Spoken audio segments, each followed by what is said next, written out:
আপনারা আগে থেকেই অবহিত ছিলেন যে 139টি উপজেলা পরিষদে আজকে প্রথম ধাপে নির্বাচন অনুষ্ঠিত হয়েছে। আমরা এই পর্যন্ত যে তথ্য আমরা বিভিন্ন জায়গা থেকে পেয়েছি সেই অনুযায়ী নির্বাচন ভালোভাবে অবাধ, নিরপেক্ষ এবং শান্তিপূর্ণ হয়েছে। কিছু কিছু বিক্ষিপ্ত ঘটনা ঘটেছে, যেখানে কিছু সংঘর্ষ, কিছু আহতের ঘটনা ঘটেছে। কয়েকটি কেন্দ্রে সীমিত পর্যায়ে কিছু অনিয়ম হয়েছে, যে কারণে আমরা তাৎক্ষণিকভাবে পদক্ষেপ নিয়েছি। আর দুটি কেন্দ্রের ভোট স্থগিত করে দেওয়া হয়েছে। আর আমাদের দায়িত্ব পালনের ক্ষেত্রে প্রশাসন, পুলিশ, আইন শৃঙ্খলা রক্ষাকারী বাহিনী যথেষ্ট সতর্ক ছিলেন এবং দায়িত্ব পালনে তৎপর ছিলেন এবং তাদের পেশাদারিত্বের সাথে তারা দায়িত্ব পালন করেছেন এবং সে কারণেও আইন শৃঙ্খলা পরিস্থিতি যথেষ্ট ভালোই ছিল।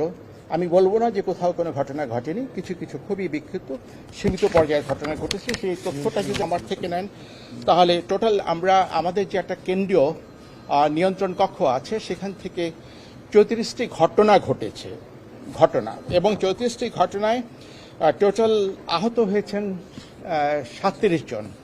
এই সংঘর্ষগুলো হয়েছে প্রার্থীদের যারা ভোট কেন্দ্রের বাইরে, ভোট কেন্দ্রের ভেতরে কোনো সংঘর্ষ হয়নি। ভোট কেন্দ্রের বাইরে যে সংঘর্ষটা হয়েছে সেটা প্রার্থীদের যারা সমর্থক এবং কর্মী তাদের মধ্যে ধাওয়া পাল্টা ধাওয়ায় কিছু কিছু হতাহতের ঘটনা হয়েছে।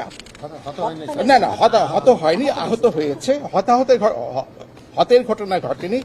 25 জন আহত হয়েছেন। আর টোটাল আমি 10,399টি কেন্দ্রে আজকে ভোট অনুষ্ঠিত হচ্ছিল, তার মধ্যে দুটি কেন্দ্রে ভোট বন্ধ করে দেওয়া হয়েছে।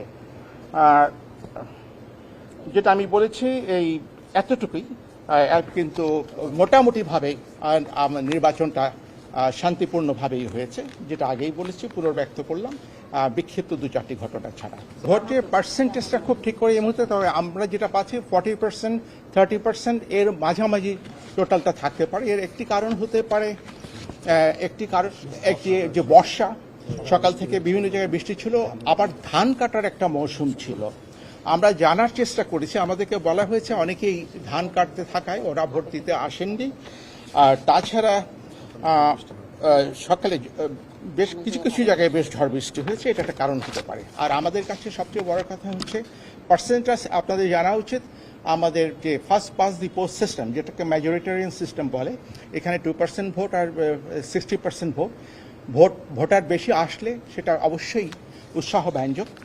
যদি আরও ভালো হতো সেটা ভালো হতো, কিন্তু বিভিন্ন কারণ থাকতে পারে। কিন্তু আমাদের কাছে হচ্ছে আমরা গণনা করে কে বেশি ভোট পেয়েছেন তাকে বিজিত ঘোষণা করা হবে। না, এটা নিয়ে কোনো মন্তব্য আমি করব না। এটা আমার এটা বিশ্লেষণ করে কোনো আপনাদেরকে কোনো মতামত ব্যক্ত আমি এই বিষয়ে করব না। এটা আমার বিষয় নয়। আমার বিষয় হচ্ছে ভোট হয়েছে কিনা, ভোটাররা আসছে কিনা, ওরা ভোট দিতে পেরেছেন কিনা, কোথায় কি অনিয়ম হলো। তারপরে গণনার পরে, এখনো গণনা হয়নি, এখনো কিছু সময় বাকি আছে, কোনো রকম সংঘর্ষ সংঘাত পরে হয় কিনা, যেটা অনেক সময় হয়, কিন্তু সেটা আমরা বলতে